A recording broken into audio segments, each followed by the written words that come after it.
Welcome back. Now, on Parenting this morning, we're going to be taking a look at something interestingly prominent in most homes, sibling rivalry.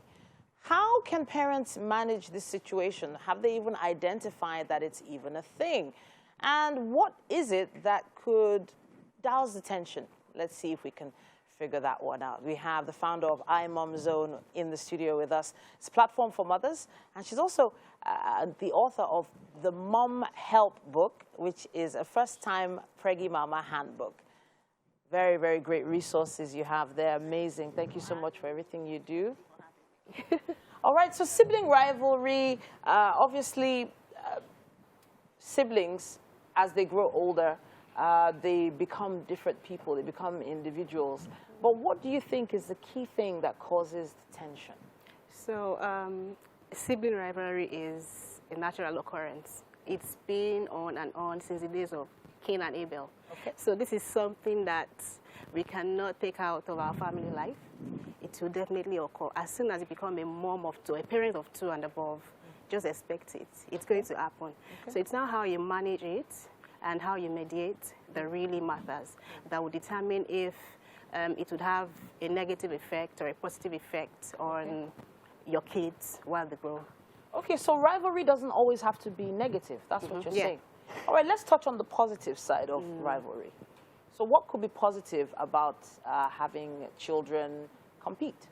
So it could actually help them learn how to, it could help them learn conflict resolution. Okay. How to stand up for themselves and be resilient and know when to, constructive criticism. They would know how to do that, depending on how you, as a parent, have really nurtured and, helped them while they were being rivals and engaging in arguments. Okay. It's really important. See, there's something I've learned since I became a mom of two, that kids will always argue. They'll always provoke each other. Okay. And you, in between all of this, your emotions, the way you handle it is really, really important. Okay. All right, so it has nothing to do with the sex of the child, right? Is it the same for both boys and girls? It's the same. Okay. It just looks different in a way because they wouldn't even, well, it's you that makes it look different. You're the parent that makes it look different. Like, oh, she's a girl, she's your sister, let her be. But as soon as you remove the old gender thing out of it, it's the same sibling rivalry. It's the same thing. Okay, so now you did mention Cain and Abel, and that story didn't really end too well. And nobody ever wants it to get that bad. But we have heard of really bad stories where, children are inflicting injuries on each other.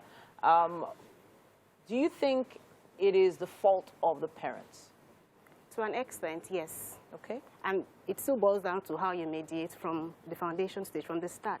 The minute you start seeing your kids being rivals, arguing over things, you need to be seen, you need to be fair, and you need to be seen as fair. Okay. You don't need to take sides. And even if you are going to take sides, because there is no way we won't say that once in a while we try to form favorites and all that. Okay. Don't do it in front of them. You can take one into the room and be like, okay, you know what, you shouldn't have done this, but let's just try to solve it in here, while the other one is out there. So it's really important that we don't show these kids that, oh, I have a favorite. It's really, really important.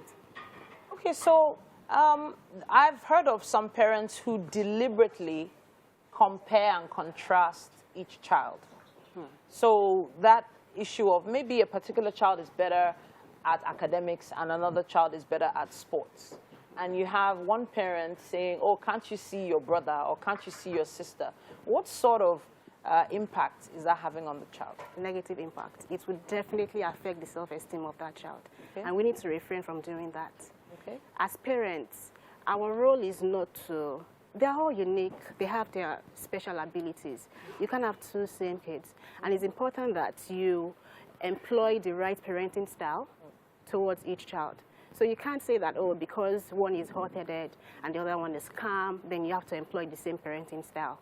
Okay. And another thing is, you can't also say that because one is calm, that calm one cannot or would never, provoke the hot-headed one or gaslight the hot-headed one. Okay. So we need to be fair in our dealings when it comes to parenting and when it comes to sibling rivalry. At the same time, we also need to be calm. These kids, it's really hard to be candid. I mean, you've gone out all day, you're back, and they're trying to say, oh, your mommy, so-so person did this, my sister did that. It's hard to be calm, but it's also very important that these kids see how you manage or control your own emotions in front of them. It's really, really important. Okay, so I like that scenario you put together. Now, you come back from work, you've been in traffic, your boss just yelled at you, and then you come home, and then the kids are also yelling. It tends to create a very tense atmosphere for you to come home to. And I know that especially when my kids were a lot younger, there was something I used to do. I'll just enter my room and just lock the door. Like, when you all are done, just, send me a text message or something. But I did realize later on that wasn't really the best way to handle things. But what exactly does it do when parents avoid tackling these issues? So when you avoid tackling these issues, your kids will stop talking to you about it. It's important that you allow them, it's important that you allow them, talk about how they are feeling. It's important that you listen to them. Active listening, it's very, very important. You don't just let them go and be like, oh, they'll sort it out. There's some issues, there's some arguments that they would sort out, but there are some that you need to mediate, you need to come in and be like, you know what, I need to come in here and talk to these kids. Okay. So at that point, you need to listen to them. Don't shut anyone down. Okay. Active listening is super important. Some of these conversations are very, very fickle in the minds of the average adult who's probably thinking about how to pay school fees. For instance, this lollipop is pink and this one is blue. That's the argument? How come I get the blue one and she gets the pink one? Why? Mommy, why? It seems so annoying. Yes, I know, but... but that is the conflict. Having an age-appropriate conversation actually works best for me. So my two boys, one is a big fan of a particular superhero, the other is another fan. But guess what? If I dare buy a toy for one in a particular superhero, you have to buy the same thing for the other. Okay. Like, it would be like, no, I want this is what I want. But then, what I usually do is to start with, okay, so who is your favorite superhero? We start from there. So is this your favorite superhero?